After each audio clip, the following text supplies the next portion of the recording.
नेपाल के रसुवा जिले में आई विनाशकारी फ्लैश फ्लड ने भारी तबाही मचा दी है। जी हां, इस आपदा में नेपाल, चीन और सीमा पार से आए कई लोग प्रभावित हुए हैं।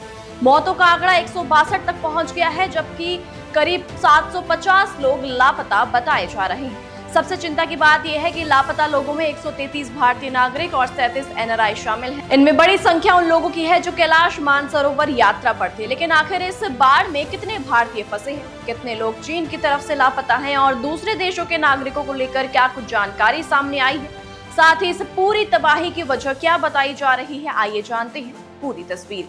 नमस्कार, आप देख रहे हैं डायनामाइट न्यूज और मैं हूं आप सभी के साथ कृतिका। नेपाल के रसुवा जिले में तिब्बत सीमा के पास बुधवार को आई फ्लैश फ्लड ने देखते ही देखते भारी तबाही मचा दी। अचानक आए पानी और मलबे के तेज बहाव ने सड़कें, पुल, इमारतें और कई दूसरे ढांचे तबाह कर दिए।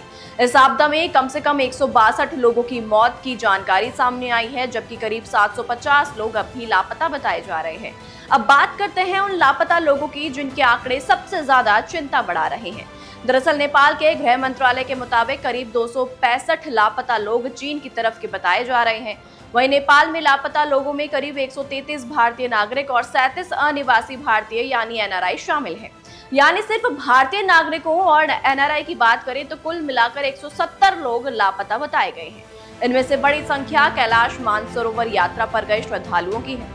रिपोर्ट्स के मुताबिक कम से कम 50 भारतीय कैलाश मानसरोवर तीर्थयात्री भी लापता लोगों में शामिल हैं। वहीं तमिलनाडु से भी करीब 37 लोगों के लापता होने की जानकारी सामने आई है। इसके अलावा ईशा फाउंडेशन ने भी बताया है कि उनके सेंटर से जुड़े 70 लोग लापता हैं, जबकि करीब 495 लोग सुरक्षित लौट चुके हैं। यानी इस प्राकृतिक आपदा ने सिर्फ नेपाल के स्थानीय लोगों को ही नहीं बल्कि दूसरे देशों से आए यात्रियों और श्रद्धालुओं को भी अपनी चपेट में ले लिया है। अब सवाल यह है कि आखिर इतनी भीषण बाढ़ आई कैसे? तो दोस्तों, नेपाल के विदेश मंत्री शिशिर खनाल ने संसद को बताया कि स्थानीय समय के मुताबिक सुबह करीब 8:37 पर तिब्बत इलाके में भूकंप आया, जिसके बाद करीब 3 मिनट बाद अचानक बाढ़ आने की खबर मिली। German research centre for geo science यानी GFZ के मुताबिक भी बाढ़ आने में करीब 7 मिनट पहले 4.4 तीव्रता का भूकंप दर्ज किया गया था।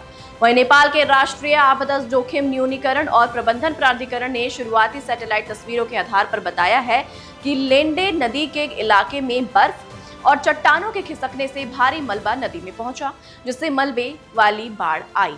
इसके बाद लेंडे नदी का पानी और मलबा तिमुरु भोटेकोशी नदी में पहुंचा। वहां से बाढ़ का असर तेजी से आगे बढ़ा। रसुवा और धादिंग के बाद बाढ़ का असर नुवाकोट, चितवन, गोरखा, तनहु और नवलपरासी तक पहुंचने की जानकारी है और खतरा अभी पूरी तरह टला नहीं है। नेपाल के बाद पूर्वानुमान विभाग ने चेतावनी दी है कि नदी के अवरुद्ध होने के स्थान पर बनी झील का पानी अभी पूरी तरह बाहर नहीं निकला है, इसलिए भोटेकोशी और त्रिशूली नदी के आसपास के इलाकों में खतरा बना हुआ है। लोगों से नदियों से दूर रहने और सुरक्षित स्थानों पर रहने की अपील की गई है। साथ ही इस बीच नेपाल की सेना, सशस्त्र पुलिस बल और नेपाल पुलिस राहत एवं बचाव अभियान में जुटे हैं। नेपाली सेना ने प्रभावित इलाकों में बचाव के लिए 12 हेलीकॉप्टर लगाए हैं और सुरक्षा बल अब तक अलग अलग जगहों से 100 से ज्यादा लोगों को सुरक्षित निकाल चुकी है।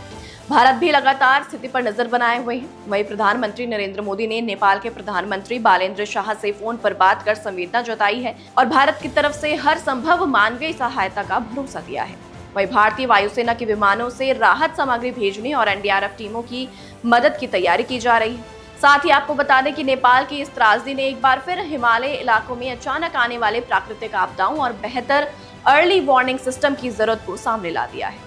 फिलहाल सबसे बड़ी चुनौती यही है कि लापता लोगों को जल्द से जल्द तलाशना और भोटेकोशी त्रिशूली नदी के किनारे बसे लोगों को सुरक्षित रखना। फिलहाल आज के लिए इस वीडियो में इतना ही, और भी ऐसी स्टोरीज को देखने के लिए आप जुड़े रहिए डायनामाइट न्यूज के साथ। तब तक के लिए नमस्कार।